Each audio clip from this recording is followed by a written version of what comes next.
ভাগ্য পরিবর্তনের জন্য, গর্ভবতী মা বোনদের চিকিৎসার জন্য বাংলাদেশে ঢাকা 19 আসনে তেমন কোনো ব্যবস্থা তারা করে নাই। আমাদের এই গরিব মানুষদেরকে, আমাদের মা বোনদেরকে সুচিকিৎসার জন্য, তাদের চিকিৎসা তাদের নৈতিক অধিকার, এই অধিকার নিশ্চিতের জন্য জামাত ইসলামীর এই আসনে বিজয় হতে পারলে ইচ্ছা তাদের চিকিৎসার জন্য উত্তম ব্যবস্থা করা হবে।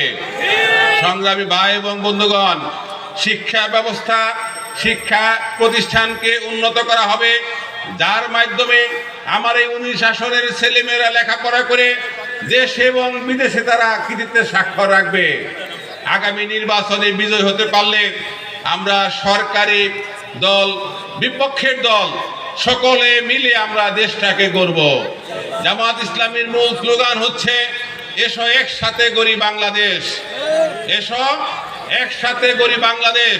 যে বাংলাদেশ স্বপ্ন জামাত ইসলামী দেখছে, যে বাংলাদেশের স্বপ্ন জামাত ইসলামী নেতৃবৃন্দ দেখছে, এরকম একটি সুন্দর বাংলাদেশ গড়ার জন্য আমাদের দল মত নির্বিশেষে, জাতি বর্ণ নির্বিশেষে, শ্রমিক মালিক একত্রিত হয়ে, আলেম উলামা একত্রিত হয়ে, সকলে মিলে, হিন্দু মুসলিম একত্রিত হয়ে, সরকারি দল বিরোধী দল একত্রিত হয়ে একটি সুন্দর বাংলাদেশ গড়ব, যার মাধ্যমে এই বাংলাদেশকে অতি অল্প সময়ে পৃথিবীর একটি উন্নত রাষ্ট্রে পরিণত করা হবে ইনশাআল্লাহ।